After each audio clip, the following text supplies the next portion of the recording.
अस्सलाम वालेकुम। सो in today's lecture हम मैकेनिक्स टू जो कोर्स है उसकी रोटेशनल डायनामिक्स का जो चैप्टर है उसको स्टार्ट करेंगे। तो फर्स्ट थिंग जो डेफिनेशन जो इसमें रोटेशनल डायनामिक्स चैप्टर है उसमें यूज़ होंगी टर्मिनोलॉजीज, उनको थोड़ा बहुत डिफाइन करेंगे। फर्स्ट टर्म है हमारे पास टेंजेंशनल स्पीड। ठीक है, तो टेंजेंशनल स्पीड क्या होती है? The linear speed along a curved path such as in circular motion. तो उसने कहा है कि लीनियर स्पीड क्या, अलोंग अ कर्व पाथ। अब लीनियर स्पीड और टेंजेंशियल स्पीड में रिलेशन क्या है? बेसिकली ये है कि कोई भी ऑब्जेक्ट अगर स्ट्रेट लाइन में मूव कर रहा है उसकी वेलोसिटी को बोलेंगे लीनियर वेलोसिटी, ठीक है, या लीनियर स्पीड। अब तो टेंजेंशियल स्पीड क्या होगी? अगर कोई ऑब्जेक्ट कर्व में मूव कर रहा है तो उस केस में उसकी वेलोसिटी लीनियरली अगर देखी जाए तो वो टेंजेंशियल वेलोसिटी बन जाएगी। अब कॉम्प्लिकेटेड लगती है चीज़ सोचने में, but let's try to get it down. तो वो इस तरह कि आपके पास है टेंजेंशियल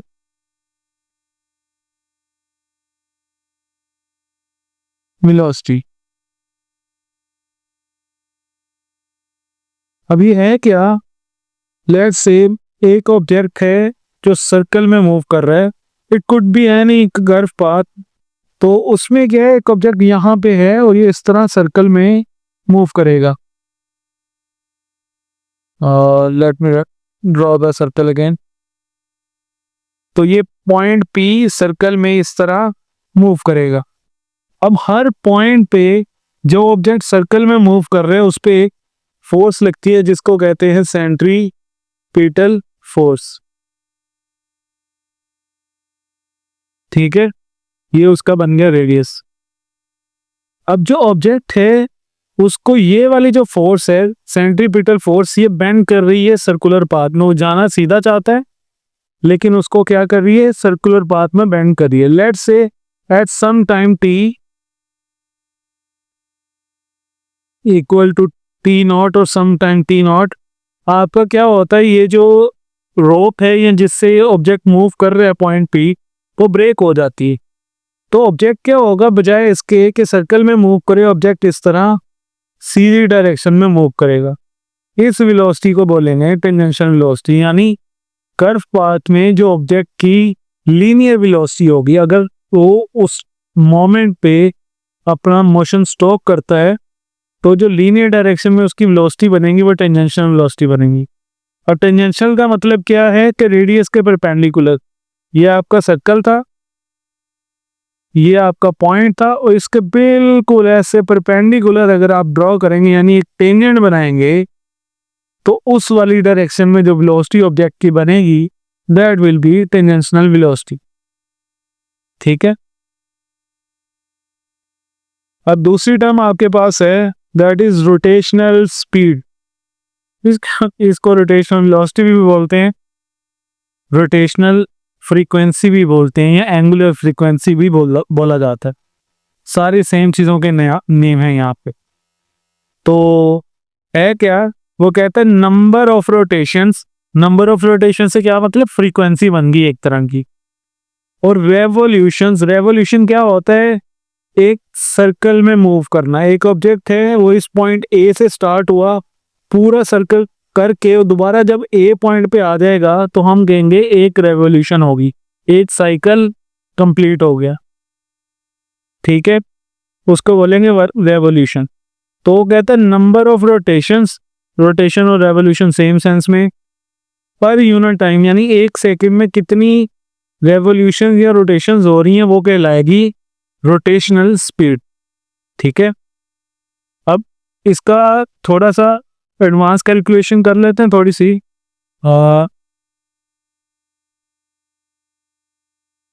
लेट्स से आपके पास टर्म है अब एंगुलर वेलोसिटी। क्योंकि जनरली इसको एंगुलर वेलोसिटी ही बोला जाता है, तो उसी नाम से मैं इसको लिख रहा हूं। अब एंगुलर वेलोसिटी है क्या? एक ऑब्जेक्ट सर्कल में मूव करेगा, लेट्स से पॉइंट ए से मूव करेगा इस तरफ, और दोबारा जब वो पॉइंट ए पे आ जाएगा तो हम कहेंगे 1 रेवोल्यूशन कंप्लीट होगी।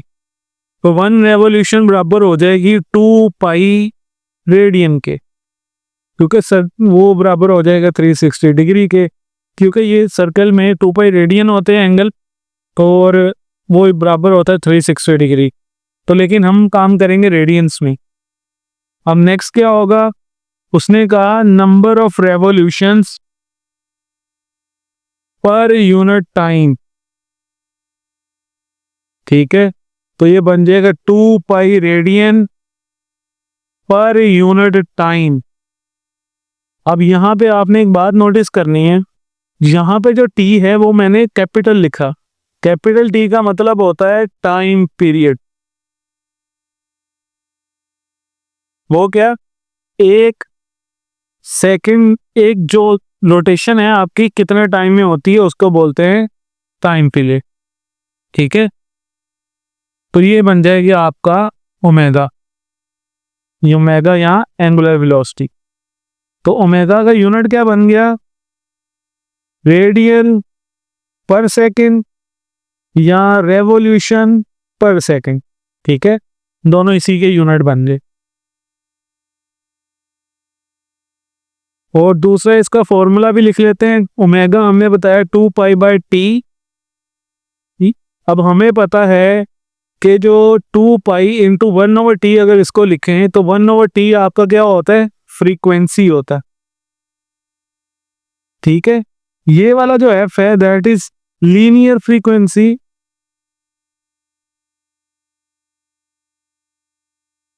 और ओमेगा आपका क्या है? Angular frequency.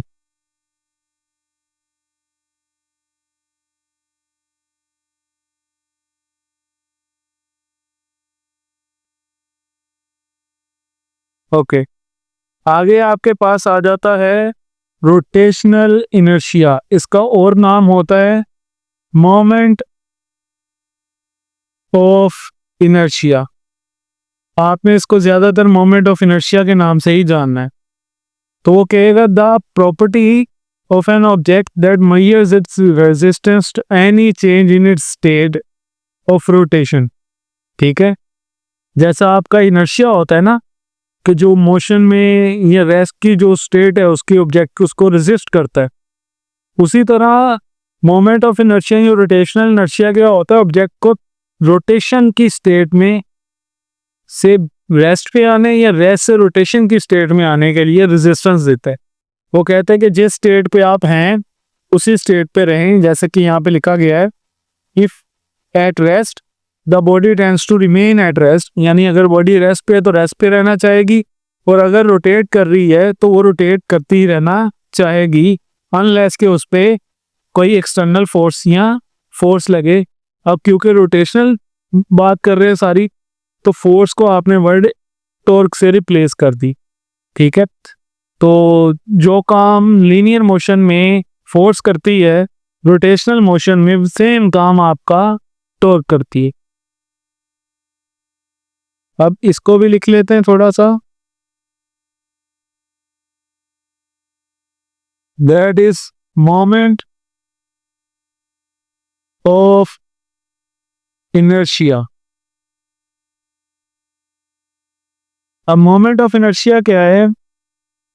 It is the product of mass and square of distance from the axis of rotation।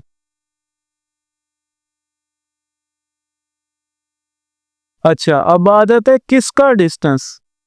Let's say आपके पास एक डोर है या एक रोड है, यहाँ पे हम रोड की एग्जांपल लेंगे पेपर में, क्योंकि 2 डायमेंशन में रोड बनानी आसान है। आपने इसको इस एक्सिस के राउंड रिवॉल्व करवाना है, ठीक है। तो ये आपका बन गया एक्सिस ऑफ रोटेशन। ये वाला जो पॉइंट है ये आपका पॉइंट बन जाएगा पिवट, यानी ऐसा पॉइंट जिस पे बॉडी एक्सिस ऑफ रोटेशन को टच करेगी और ऑब्जेक्ट इसी पॉइंट के राउंड रिवॉल्व करेगा, पॉइंट पी के राउंड। अच्छा, अब आ जाता है एक और पॉइंट पे फोर्स किधर लगेगी। लेट्स से आप फोर्स यहां से अंदर की तरफ लगाएंगे, यहां मैंने इसको शो किया डॉट से, ठीक है। अब ये ऑब्जेक्ट है, इसके ऊपर ऐसे अंदर की तरफ पेज के अंदर फोर्स लगेगी, ठीक है। अब ये वाला पॉइंट बन गया आपका एक, इस पॉइंट को लेट्स से नेम दे दें ए। अब इस पॉइंट के अराउंड अगर आप एक लाइन गुजार दें ऐसे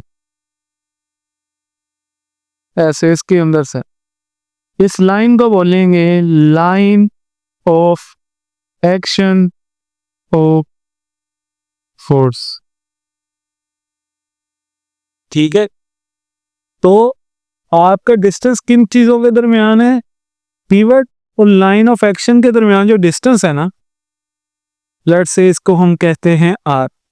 इस आर का आपका स्क्वायर लेने, मैथ से मल्टीप्लाई करवाना है, तो ये आपका मोमेंट ऑफ इनर्शिया आई बन जाए,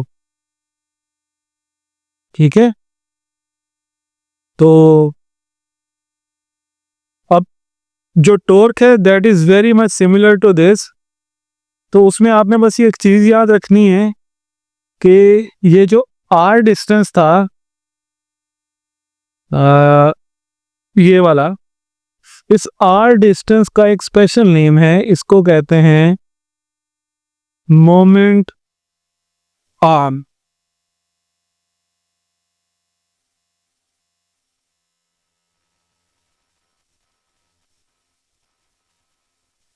अच्छा, टॉर्क को डिफाइन करते हैं, कहता है the product of force and lever arm distance. Lever arm या मोमेंट आर्म सेम चीज, which tends to produce a rotation.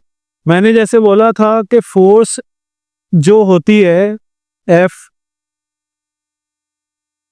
वो लीनियर मोशन में या तो ऑब्जेक्ट को मूव करवाती है या स्टॉप करती है। इसी तरह एंगुलर मोशन में या रोटेशनल मोशन में जो टॉर्क होती है या किसी ऑब्जेक्ट को रोटेट करवाती है या रोटेशन से रोकती है। इसका फॉर्मूला क्या है, लीवर आर्म और फोर्स का क्रॉस प्रोडक्ट। तो फॉर्मूला बन जाएगा torque is equal to R cross F, ठीक है।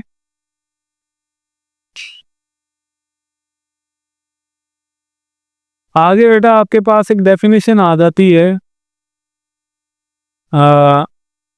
टॉर्क की डेफिनेशन पहले लिख लें।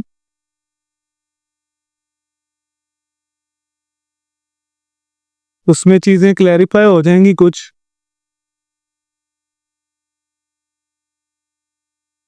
टॉर्क है क्या, that is the turning effect of a force is called torque। जिस तरह ऊपर डायग्राम बनी थी ना यही वाली, तो R और F को अगर मैं मल्टीप्लाई करवा दूं, क्रॉस प्रोडक्ट ले लूं इनका इस तरह R क्रॉस F करके, क्योंकि क्रॉस प्रोडक्ट है तो ये भी वेक्टर, तो ये बन जाएगा आपका टॉर्क। अब इसको क्या लिख सकते हैं, हम लिख सकते हैं R F sine theta N unit vector. और अगर सिर्फ इसका मैग्नीट्यूड लेना हो तो ये बन जाएगा आर एफ साइन थीटा। और क्रॉस प्रोडक्ट में आपको और भी फॉर्मूला एक पता होना चाहिए, वो जो मैट्रिक्स फॉर्म में होता है आई जे के। अब फोर्स के कुछ कोऑर्डिनेट्स होंगे और डिस्टेंस के कुछ, मोमेंट आर्म के कुछ होंगे, लेकिन मोमेंट आर्म पहले है तो हम पहले मोमेंट आर्म के लिखेंगे R X R Y R Z. इसी तरह फिर हम फोर्स के लिखेंगे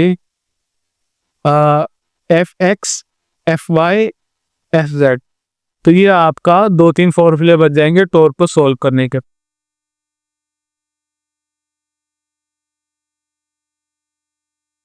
अब आगे आ जाती है आपके पास सेंट्रीफ्यूगल फोर्स।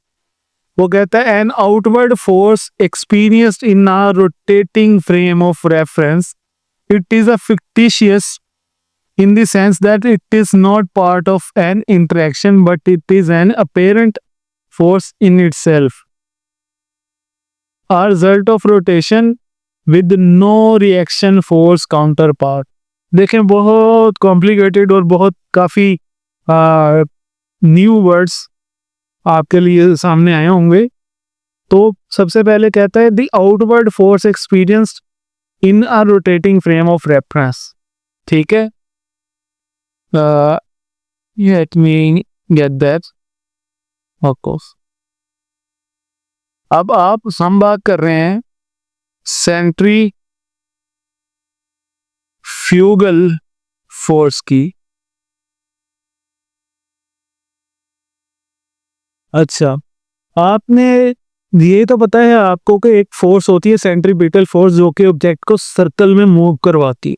ठीक है, अब आपको पता है एक फोर्स एग्जिस्ट करती है mv²/r जो कि ऑब्जेक्ट को क्या करेगी, मूव्स ऑब्जेक्ट इन सर्कल्स। ठीक है, अब इशू आ जाता है आपके पास कि अगर कोई ऑब्जेक्ट सर्कल में मूव करवा रहा है, फोर्स आपकी करवा रही है इसको मूव, तो लेट्स से ये आपका ऑब्जेक्ट है P रेडियस R पे, तो एक इनवर्ड फोर्स लगेगी FC जो कि इसको सेंटर की तरफ या सर्कल में मूव करवाए। उसका आपके पास ये फॉर्मूला भी एग्जिस्ट करता है। अब इशू ये है कि आपके पास न्यूटन्स थर्ड लॉ कहता है every action has an equal but opposite reaction. ठीक है, अगर आप फोर्स लगाएंगे उसके इक्वल लेकिन ऑपोजिट आपके पास रिएक्शन आएगा। तो यहाँ पे हमारे पास एक्शन तो है, यानी फोर्स अंदर की तरफ तो मूव कर रही है लेकिन फोर्स बाहर की तरफ कोई मूव नहीं कर। तो हमने क्या किया, न्यूटन्स थर्ड लॉ जो है आपका इनवैलिड ना हो जाए इसलिए एक वर्ड उन्होंने यूज किया fictitious. I think spelling check कर लें ताकि मैच कर जाएं। फिक्टिशियस,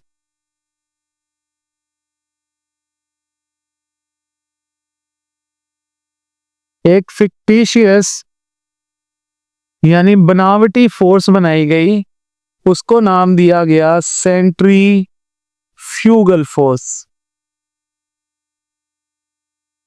अब जो सेंट्रीफ्यूगल फोर्स है बेटा, वो basically does not exist in real life, it does not exist, ये एग्जिस्ट ही नहीं करती। ठीक है, लेकिन हमने इसे डेवलप इसलिए किया है क्योंकि अगर एक फोर्स सेंट्रीपिटल मौजूद है तो उसके इक्वल बट ऑपोजिट एक सेंट्रीफ्यूगल फोर्स एग्जिस्ट करनी चाहिए। लेट्स से उसको एफ से शो कर दें, सेंट्रीफ्यूगल फोर्स एग्जिस्ट करनी चाहिए। तो ये आपकी बन जाता है सेंट्रीफ्यूगल फोर्स। अब इसका काम क्या है, अगर आपका एक ऑब्जेक्ट है जो कि सर्कल में मूव करना चाह रहा है पॉइंट P इस तरह, और इसको एक फोर्स अंदर की तरफ FC खींच रही, तो एक फोर्स FF या सेंट्रीफ्यूगल फोर्स इसको बाहर की तरफ खींचेगी। ठीक है, उस रिएक्शनरी फोर्स को बोलते हैं सेंट्रीफ्यूगल फोर्स। अब कुछ टर्म्स और भी थी, वो भी बता देता हूं आपको। जैसे कि उसने बताया that it is not part of N interaction, interaction का पार्ट नहीं है, मतलब कि आपकी जो फोर्स है सेंट्रीफ्यूगल वाली, it does not really play an active role.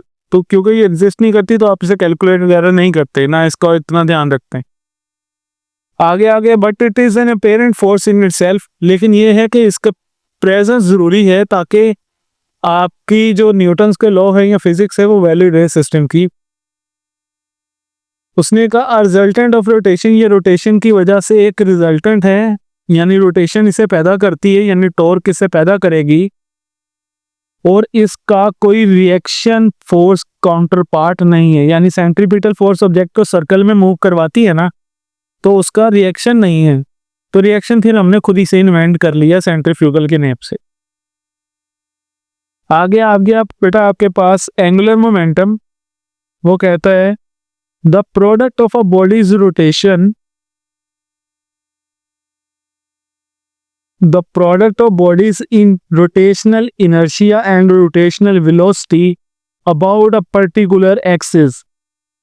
ठीक है, यानी कि आपका मोमेंट ऑफ इनर्शिया बन गया आई, एंगुलर वेलोसिटी या रोटेशनल वेलोसिटी बन गई ओमेगा, तो ये बन गया आपका angular momentum L. For an object that is small compared with the radial distance, it is the product of mass, speed and radial distance of rotation. ये एक डेरिवेशन है और दूसरा इसका कॉन्सेप्ट है थोड़ा सा। लेट्स से आपके पास सबसे पहले तो टॉपिक है आपका angular x momentum, not acceleration, momentum. बेटा इसको हम शो करते हैं एल से। ये है क्या, the product of inertia, rotational inertia कर लें, या moment of inertia and angular velocity is called angular momentum। तो अपेरेंट फॉर्मूला क्या बन गया, L is equal to I omega. ठीक है, अब उसने एक और डेरिवेशन बोली है, उसका क्वेश्चन पेपर में इस तरह आ सकता है, prove that L is equal to mvr। अब इसके स्पेशल केसेस होते हैं जब ये फॉर्मूला एक्चुअली वैलिड होता है, जैसे कि उन्होंने बताया कि अगर एक ऑब्जेक्ट है जो कि रोटेशनल मोशन कर रहा है, तो वो उसका जो मास हो वो स्मॉल हो, और जो उसका रेडियस है रोटेशन का, यानी ये r वाला, को बहुत ज्यादा हो। ठीक है, यानी पॉइंट मास हो कोई, देन ये L is equal to M B R वाला फॉर्मूला वैलिड रहता है, अदरवाइज ये फेल हो जाता। यानी L जो है, R जो है आपका लार्ज होना चाहिए, और M जो है, let me rewrite it, M जो है आपका वो स्मॉल होना चाहिए, देन आपका ये लॉ होल्ड करता है, अदरवाइज ये लॉ ब्रेक कर जाएगा। Let me show it here. जैसे वो कहता है it is for an object जिसका that is small compared with the radial distance. अब ऑब्जेक्ट स्मॉल का मतलब मैस स्मॉल नहीं है, उसका मतलब आ जाएगा, यहाँ करेक्शन कर लें, ऑब्जेक्ट का रेडियस स्मॉल है, ऑब्जेक्ट रेडियस इज स्मॉल। जैसे मैंने आपको बोला कि पॉइंट मैस हो तो ये फॉर्मूला ठीक है, अदरवाइज ये फॉर्मूला इनवैलिड हो जाए। Let's move on. तो अब इसकी प्रूफ करते हैं। एल आपके पास था आई ओमेगा के इक्वल, आई आपके पास था एम आर स्केयर, तो ये बन गया M R square omega, since I was M R square. Let me change it.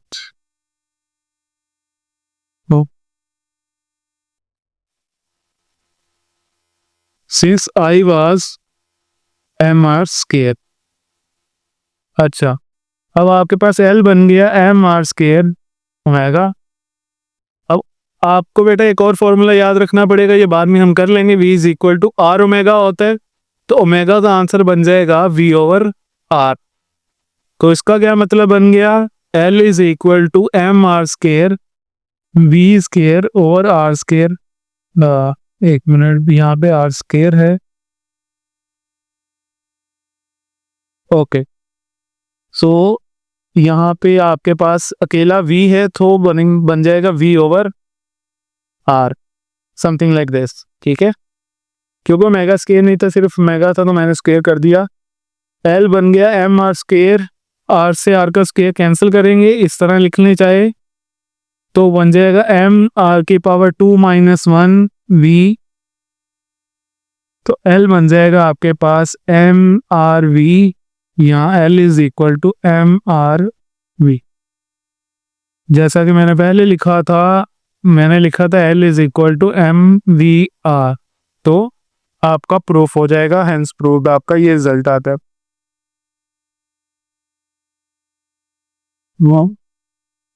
उसके बाद बेटा आपके पास एक लॉ आता है, इसको कहते हैं law of conservation of angular momentum. जैसे लीनियर मोमेंटम में होता है वैसे ही एंगुलर मोमेंटम में भी होता। वो कहता क्या है, मैं no external torque acts on an object और अ सिस्टम ऑफ ऑब्जेक्ट। इसके लिए आप ये भी लिख सकते हैं, for an isolated system there is no change of angular momentum. यहाँ इसको दूसरे से अल्फाज में आप कह सकते हैं, the total angular momentum remain same और रिमेन कंजर्व।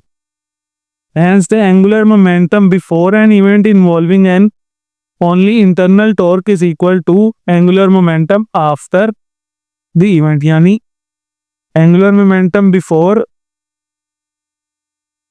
और आफ्टर आपका सेम होगा, तो इसको बोलते हैं law of conservation of angular momentum. अब इसकी प्रैक्टिकल सूरत क्या बन जाएगी, वो कुछ इस तरह बन जाएगी कि आपकी इक्वेशन बन जाएगी, आपने लिखा है L बिफोर और L आफ्टर सेम है, तो मतलब I1 और ओमेगा 1 इसको B1 2 से ही रिप्लेस कर लें, L1 और L2 यानी पहला और बाद वाला यहाँ इस तरह कर लें, डैश नोटेशन ले लेता है। I1 omega 1 is equal to I1 dash omega 1 dash, यानी बिफोर को लेंगे आफ्टर को लेंगे, सेम रहेंगी चीज़ों, ठीक है। तो ये आपका फॉर्मूला बन रहा है।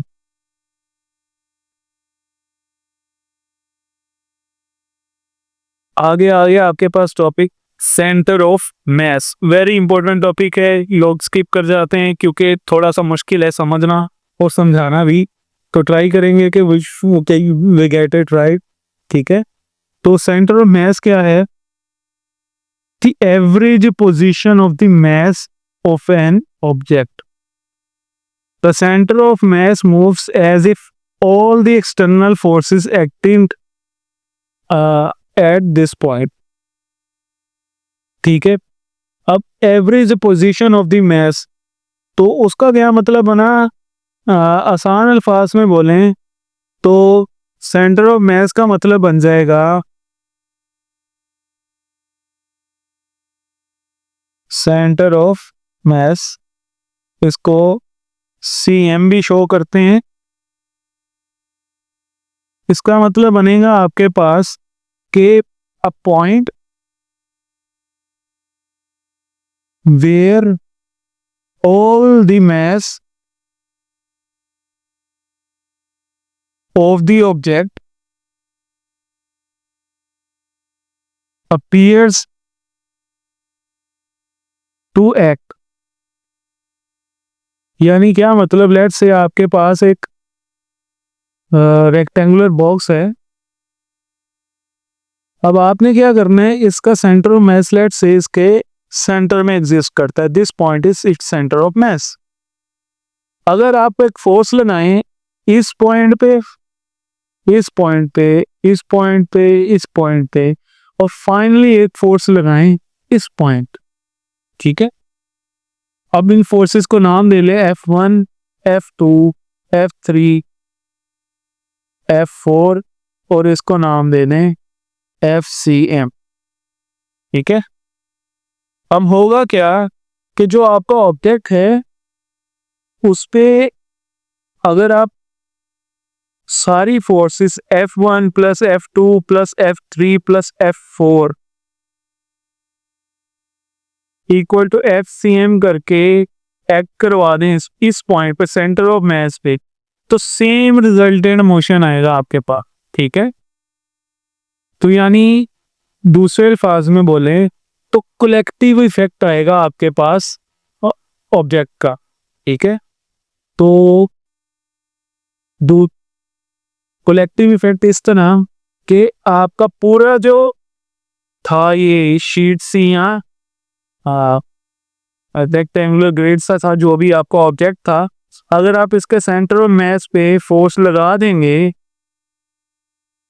तो ऑब्जेक्ट ने क्या करना है, सीधा मूव करना है, there will be no rotation.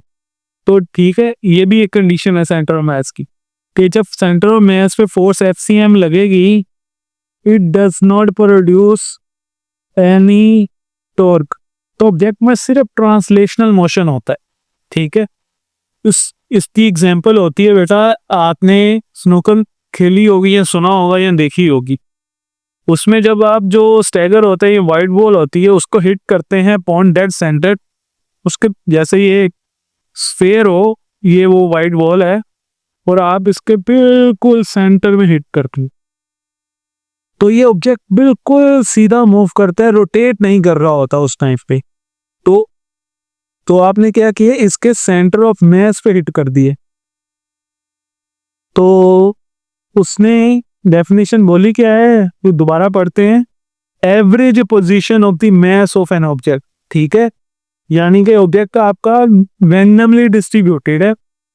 Let's say आपका ऑब्जेक्ट थोड़ा सा हम ले लेते हैं रैंडम सा, ये आपका ऑब्जेक्ट है, अब इसका यहाँ पे मास कुछ और है, यहाँ पे और है, यहाँ पे और है, यूनिफॉर्मली डिस्ट्रीब्यूटेड नहीं है। तो आप इसके अंदर अगर एक पॉइंट ले लेते हैं यहाँ पे सेंटर ऑफ मास, तो वो ऐसे एक्ट करेगा जैसे सारे ऑब्जेक्ट का मास जो है इसी के ऊपर मौजूद है, तो सारी डिस्ट्रीब्यूशन फोर्स की वहीं पे होगी। ठीक है, तो इस प्रॉपर्टी इसकी और क्या बनेगी कि टॉर्क प्रोड्यूस नहीं होती जब इस पे फोर्स लगती। आगे आगे आपके पास सेंटर ऑफ ग्रेविटी, ये भी बहुत इंपॉर्टेंट है।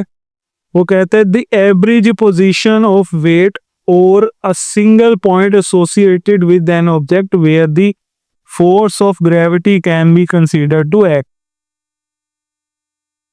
अच्छा,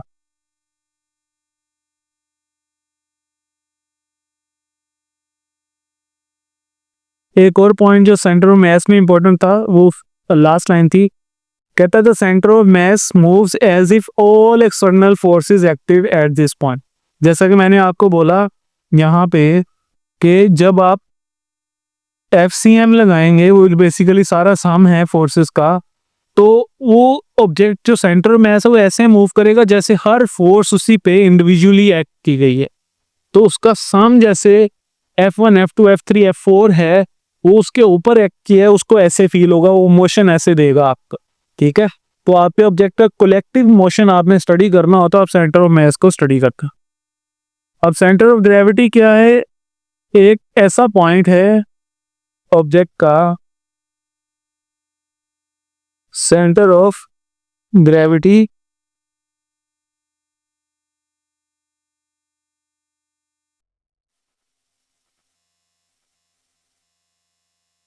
अच्छा, a point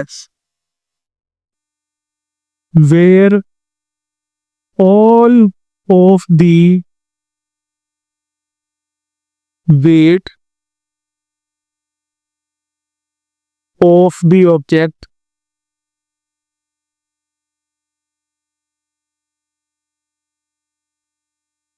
appears to act। तो लेट्स से आपका एक ऑब्जेक्ट है, उसी तरह हम रैंडम सा लेंगे, दिस इज एन ऑब्जेक्ट, तो उसका क्या है, एक सेंटर बनेगा, लेट्स से आपका यहाँ पे एग्जिस्ट करता है centre of mass. Centre of mass की जगह अब आप क्या स्टडी कर रहे हैं, सेंटर ऑफ ग्रेविटी, उसका सिंबल देख लें, सी जी है, let me write it as C G. तो सी जी सिंबल है सेंटर ऑफ ग्रेविटी का।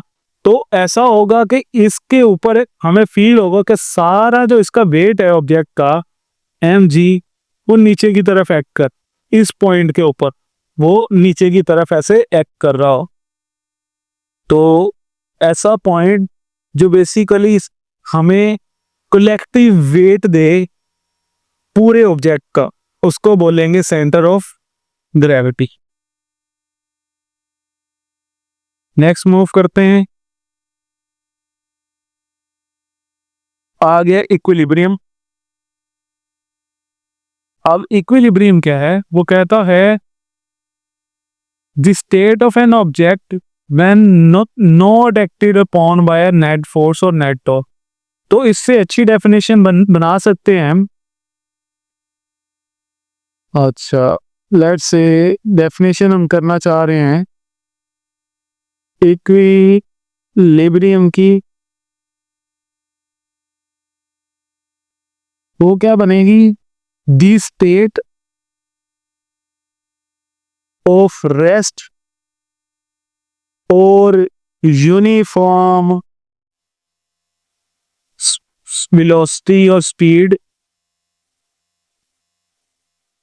ऑफ एन ऑब्जेक्ट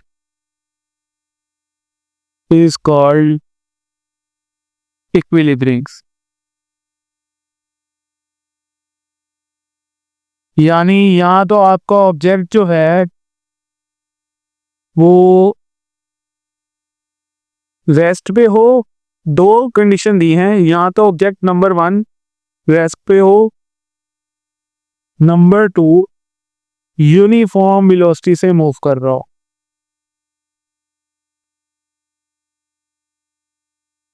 ठीक है।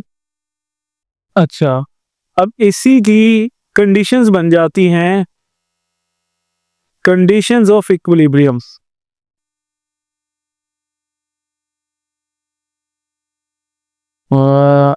इस तरह